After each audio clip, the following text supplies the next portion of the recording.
I don't prepare notes very often. I did that for the last village gathering when we're talking about reloading the old style of village gathering, and I do it for graduation. Not because I don't know what I want to say, but because it's so important to get this right for the 100 or so students that are sitting in front of us right now, and the family and friends who have gathered to support them. This is interesting because Pearson is unlike any other school. So welcome to our non-graduation graduation. It's an important one because it's our 50th class. It's our half-century cohort. I don't know if that makes you feel old or not, but it certainly makes some of those who have been here for decades feel a little bit older for sure. We always know we're going to have a captive audience with students, faculty, and staff, but we often don't know how many friends and family are going to be able to attend. So a special hello and thank you for making the journey to the folks who have joined us here today. On behalf of the students who are here, we really welcome you to Pearson College. And if all the students, in a second, will take a look up at Dan, I'd like to thank everybody who's going to watch this after as we upload it around the world, for all the folks who couldn't have family and friends here, but really want to support you. So if we all look it over at Dan and wave and say hello. There we go, all right. So ceremonies like this are always a little bit bittersweet, right? On one hand, we're here to celebrate what you've contributed, what you've accomplished, what you've left behind, what you've created at Pearson. While the other hand gets ready to say goodbye and see you another time at the same time. And that's quite difficult. We're privileged, as Arno said, to be on this land together. It's a beautiful day. Last year was freezing cold. Today, at least, we won't freeze to death. We might overheat a little bit, but that's okay. It's 16 degrees in the Pacific Northwest is quite hot. And so we are glad for the weather to be here today like it is. The transition for our students today is echoed in the transition that some of our adults are about to go through as well. Whether there are people who have lived at Pearson and are moving off campus but staying with the college, or people who are moving to new adventures altogether, we'd like to celebrate them today as well.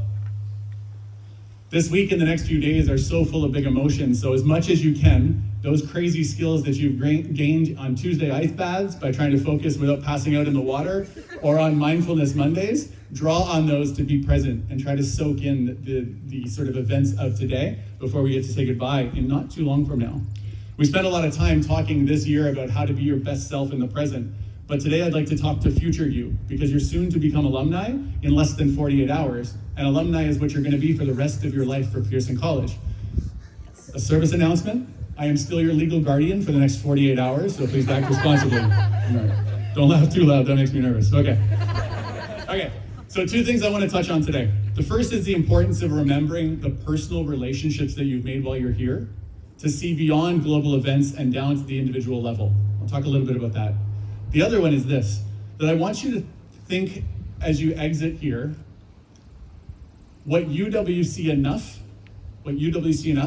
actually stands for and means, okay? So those two things, thinking beyond events into the individual and thinking about what is UWC Enough, okay? The first idea of seeing beyond events into the individual stems from a conversation I had with an alumna from Pearson's first decade who recently shared a story with Janine and I about the impact Pearson had on her life and in a recent conversation. In that talk, they brought up the line that many of us have heard or read by now from our namesake, Lester B. Pearson, in his Nobel Peace Prize acceptance, where he said, how can there be peace without people understanding each other, and how can this be if they don't know each other? The alumna went on to share the story that they had recently reconnected with a classmate who holds vastly different political and religious beliefs from them, and they were discussing one of the world's more significant and ongoing conflicts. Instead of stopping at the level of whose country's foreign policy was right or wrong, which military decisions they thought about, or what that should be called, the conflict should be called, they got down to the very human level of, how are you? How are your family and friends? And is there anything I can do to help? That level of empathy and curiosity are the basis of why Pearson was founded, and it's what I would encourage you to take forward from here into the years ahead. You have had an extremely fortunate and extremely privileged opportunity to get to know people from around the world. And so like those two alumni, if a war ever breaks out between Peru and Bolivia, I want you to not necessarily hop online and figure out which side is right and wrong or declare that you know more than somebody else. I want instead for you to reach out to Bruno and Jira and ask them, how are you, right? That's not permission to start a war. We're supposed to be rooted in peace and sustainability, but it speaks to the fact that I speak to alumni all the time who, when something happens around the world, they're grateful to pick up the phone and call their friends from that place and just ask, how are you doing? How can I help? When 99.9% of us will never have an opportunity to shape global politics, 100% of us can make the world a little bit better by reaching out and making that phone call. In a world where conflicts and climate change can seem too big for us, for individuals to have an impact, remember that you can have an effect on the people you've met here today, as well as the people you'll continue to meet into the future. That alum shared their story with me and wrapped it up by saying that when she and her classmate finished talking, they hadn't moved their perspectives or opinions on anything other than the fact that they both wanted their family and friends just to be safe and healthy. And that was the point. Not to convince the other to change their mind, but just to connect on a deeper level. That compassion and understanding, along with other UWC values, including living with a sense of idealism, personal responsibility, having integrity, and more, leads me to the second point that I want to touch on. The idea that you will all be UWC enough as long as you live the values and mission wherever it is you choose to go. Let me start by saying this. This might surprise you a little bit, but UWCs are a funny place because although our goal is to set you up for future success, UWCs in many ways also set students and alumni up for failure.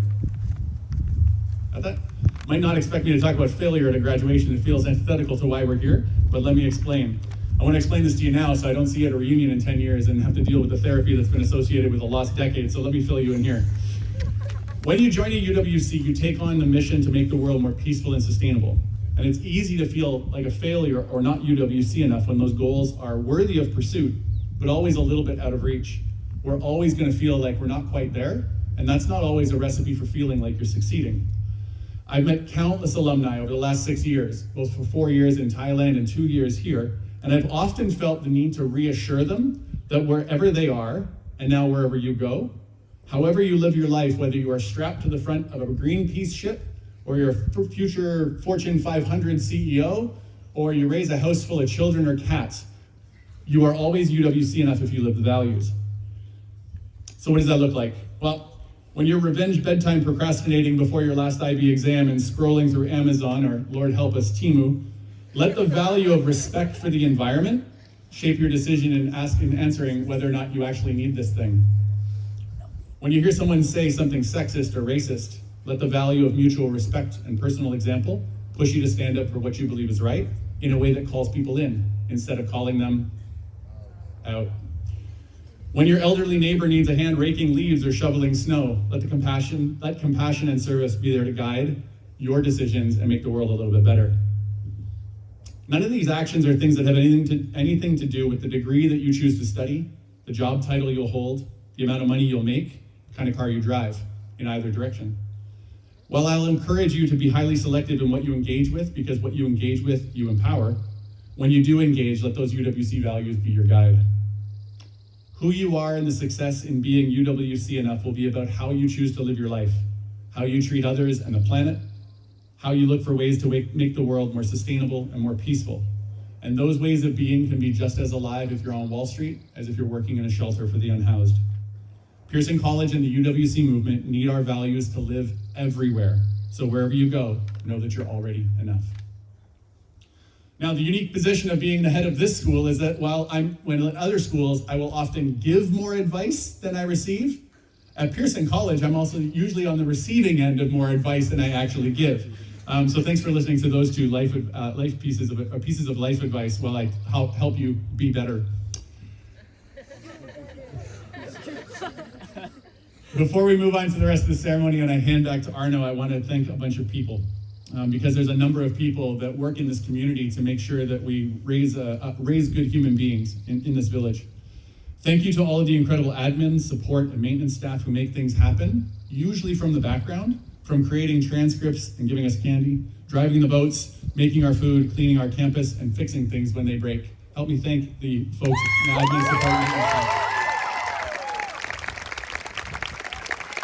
Thank you to our communication, alumni, and fundraising team who help tell our stories, keeps our community connected, and raises the millions of dollars needed to fund this unique program. Thank you to AAR.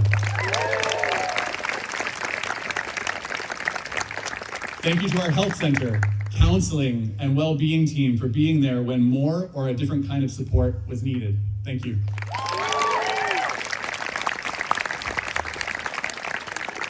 Thank you to the teachers who guided you through 2 tough academic years so that you could create a pathway from here to wherever you hope to go with a special shout out to Sherry as our DP coordinator and exam mover.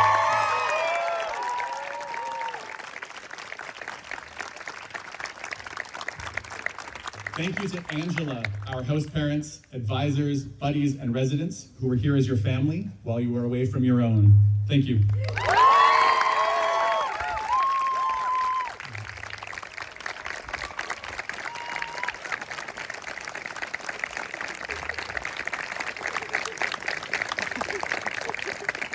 Thank you to all the other leaders, including the senior leadership team, from Arno and Ty to Rebecca, Shay, Anselm, Karen, newly joined Jane, who's about 10 days in, Candace, and more, who wear the hats to support the people who support the supporters. So thank you so much to them.